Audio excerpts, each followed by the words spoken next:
Chicken leg piece को मैं cut लगा रही हूँ। डीप कट हमने लगाने हैं स्टीम रोस्ट के लिए, ताकि चिकन जो है अच्छी तरह मैरिनेट हो पाए। कुकिंग के लिए बहुत से प्रोसेसेस का इस्तेमाल किया जाता है। जब हम किसी चीज़ को उबालते हैं तो एक डिफरेंट टेस्ट बनता है, कोयलों के ऊपर सेंकते हैं तो एक मुख्तलिफ टेस्ट होता है, और तेल या घी के अंदर भूनते हैं तो एक अलहदा जायका बनता है। इस वक्त हम चिकन के साथ जो कुकिंग का प्रोसेस करने वाले हैं वो है स्टीमिंग का। आज किचन 123 में बन रहा है स्टीम्ड चिकन। उसी के लिए मैंने ये दो चिकन के पीसेस लिए। लेग पीस के साथ का ये एक बड़ा हिस्सा, आप चाहें तो पूरे चिकन को इसी तरह से बड़े बड़े पीसेस में अपने बुचर से कहकर कटवा लें। और इसके बाद इसके अंदर ये डीप कट्स जो आपको दिखाई दे रहे होंगे, वहां तक हमने छुरी को लेके जाना है जहां तक हड्डी आ जाती है। हड्डी से आगे आपने नहीं जाना, वहां तक आप कट लगा देंगे तो अच्छी तरह से मैरिनेट जो है वो अंदर तक चला जाएगा। अंदर तक आपका चिकन जो है वो फ्लेवरफुल बनेगा, प्लेन और ऐसा जिसके अंदर कोई टेस्ट आपको ना आ रहा हो, सफेद चिकन की बोटी हो, उस तरह से नहीं रहेगा। तो अब हम ऐसा करते हैं कि आपको बताते हैं कि इसकी मैरिनेशन किस तरह से होगी।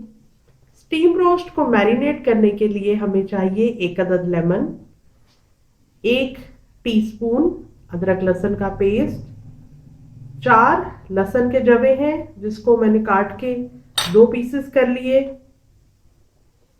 लंबाई के रूप मैंने इनको काटा और इस तरह से जैसे एक लहसुन होता है तो दरमियान में से उसको काट के इसके 2 पीस कर लिए। इसको भी हम चिकन के अंदर ही प्लेस करेंगे। ये मेरे पास नमक मौजूद है, 1.5 चाय का चम्मच इसमें मैं नमक इस्तेमाल करूंगी। स्पाइसेस की तरफ आते हैं। हमारी रूटीन कुकिंग में इस्तेमाल होने वाला जो लाल मिर्च पाउडर है वो ये वाला है, जो निस्बतन थोड़े से हल्के रंग का है। 1 टीस्पून मैंने ये लिया। और अपने चिकन को अच्छा रंग देने के लिए पेपरिका पाउडर या फिर कश्मीरी लाल मिर्च पाउडर जो भी आपको अवेलेबल हो, इसमें तेजी नहीं होती है, रंग के लिए होता है, 1 टीस्पून ये ले लेंगे। इसके बाद जीरा पाउडर 1 टीस्पून लिया।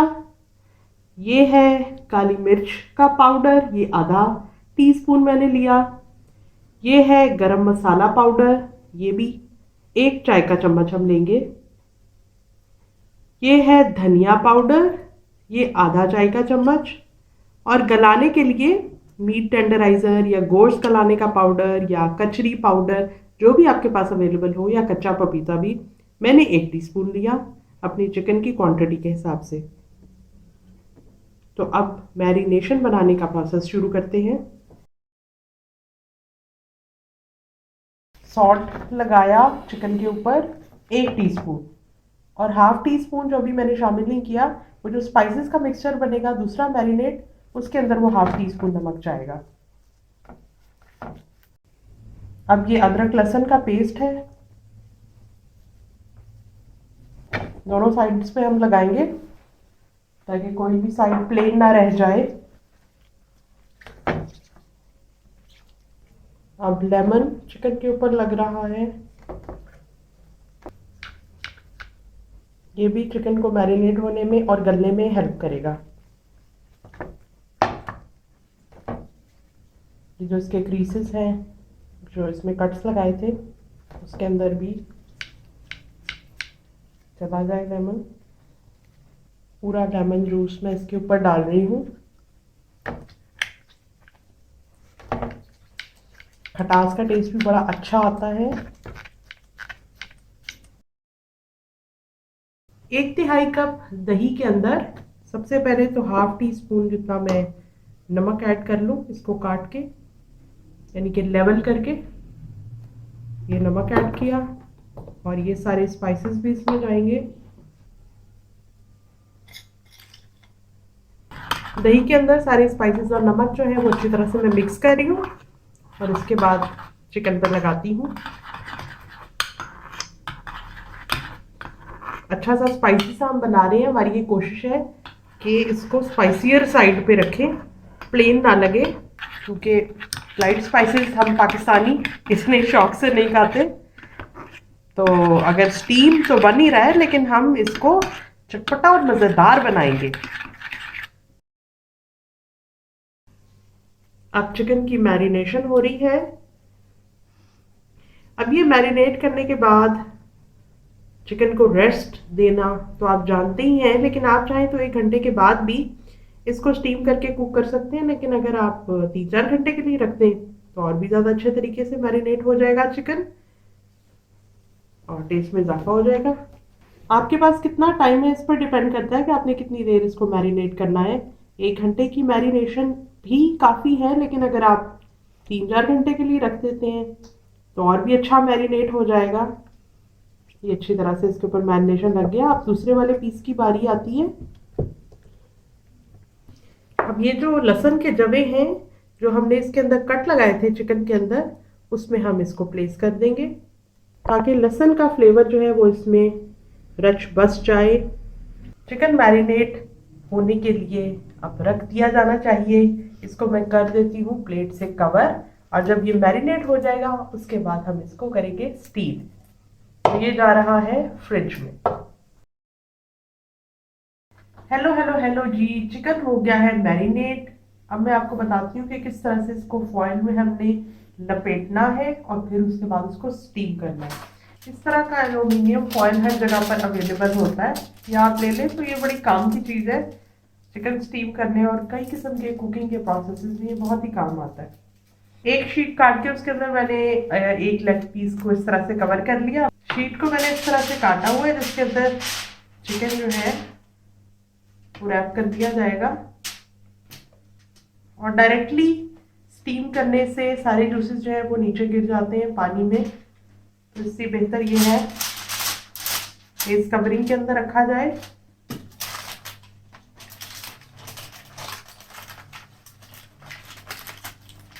चिकन पीसेस को हमने रैप कर दिया है फॉइल के अंदर, और अब स्टीम किस तरह से करना है वो मैं आपको बताती हूँ।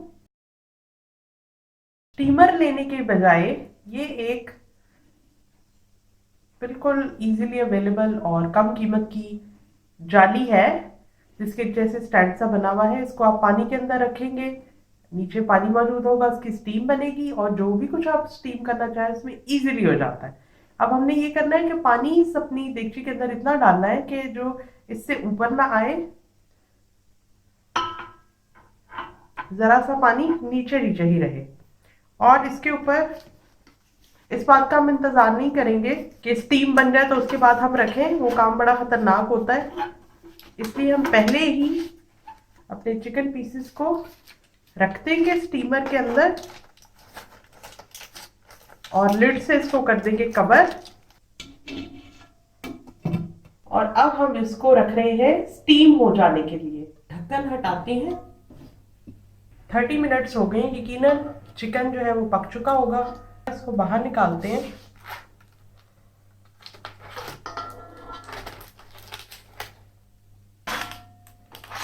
चिकन के अंदर से निकलने वाले जूसेस इसके अंदर ही मौजूद हैं, क्योंकि दही में हमने इसका मिक्सचर बनाया था। दूसरे को भी देख लेते हैं, यकीनन वो भी गल चुका होगा। बिल्कुल देखने से ही पता चल रहा है। और इसके अंदर आपको जो पानी पानी दिखाई दे रहा है वो बाहर से नहीं गया, बल्कि उस चिकन का अपना ही पानी था। स्टीम रोस्ट हमारा तैयार हो चुका है। आप चाहें तो इसको इसी तरह भी खा सकते हैं, लेकिन इसमें थोड़ा सा अगर एक ट्विस्ट कर दिया जाए कि इसको थोड़े से ऑयल के अंदर, जिसमें हम इसको डीप फ्राई नहीं करेंगे बल्कि शैलो फ्राई सा करेंगे, उसके जो आउटर लेयर है उसके ऊपर एक क्रिस्पीनेस आ जाएगी। तो ऐसा ही करते हैं कि हम एक कढ़ाई लेके कुकिंग ऑयल डालते हैं कढ़ाई के अंदर। गहरी कढ़ाई है मेरे पास, ताकि बहुत ज़्यादा मिकदार में ऑयल ना डालना पड़े, कम क्वांटिटी से ही काम चल जाए। ये थोड़ा सा गर्म होता है तो इसके अंदर हम अपने चिकन पीसेस को हल्का सा क्रिस्प कर लेंगे। जो गहरी कढ़ाई होती है उसका ये होता है कि आपका बहुत सारा ऑयल जो है वो डीप फ्राइंग के प्रोसेस में वेस्ट नहीं होता। जो भी चीज़ आपने फ्राई करनी है वो अंदर चली जाती है और फ्राई हो जाती है इजीली। फैला हुआ बर्तन होगा तो आपको ढेर सारा ऑयल डालना पड़ेगा और वो वेस्ट हो जाएगा डीप फ्राइंग के प्रोसेस में।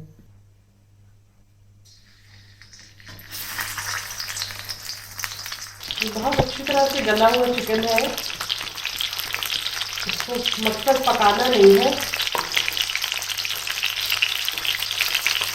एक लहसुन मैंने इसमें रहने दिया, बाकी बड़े लहसुन के जवे मैंने निकाल दिए।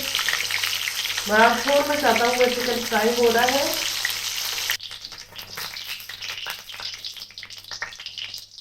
हमारा स्टीम चिकन बनकर तैयार हो गया है। Cold salad, chilli garlic sauce और फ्राइज के साथ पेश करें और खूब मजे करें।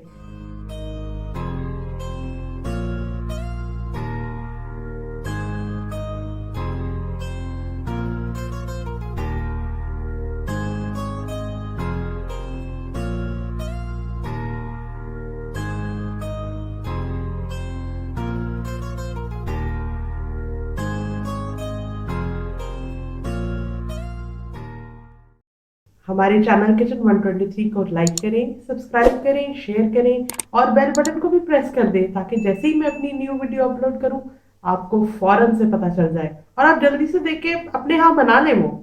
कल मिलते हैं ना एक और कमाल की रेसिपी के साथ।